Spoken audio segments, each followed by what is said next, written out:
నువ్వు అనుకుంటున్నావు సరదాగా ఏదో పాపం చేసేస్తున్నావు, కానీ నీకు తెలియట్లా అది నీ మీద ఒక పెద్ద భారాన్ని పెట్టేస్తా ఉన్నాయి.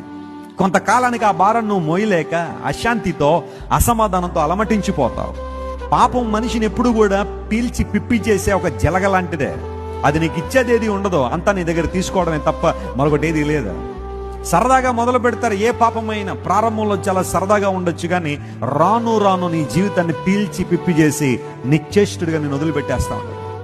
ఎంతమంది ఈ రోజుల్లో పాపాన్ని సరదాగా తీసుకుని ఏదో సరదా కోసం యవ్వన కాలంలోకి వచ్చిన తర్వాత సరదాగా అలవాట్లు చేసుకోవడం, నేను ఎప్పుడైనా మానేయగలను అనుకోవడం, ఆఖరికి జీవితాలనే ఫణంగా పెట్టేయడం. అది ఏ వ్యసనమైన కావచ్చు, ఏ పాపమైన కావచ్చు. బైబిల్ సెలవిస్తా ఉంది, నేను చేసిన పాపము నా దోషము ఎక్కడా లేదు, నా తల మీద మోపబడుతుంది. నువ్వు చేసే ప్రతి అవిధేయమైన తలంపు, పాపయుక్తమైన తలంపుల ఆలోచనలు నీ మీద రోజు కూడా భారాన్ని పెంచుతా ఉన్నాయి, నేను అణగద్రొక్కేస్తున్నాయి.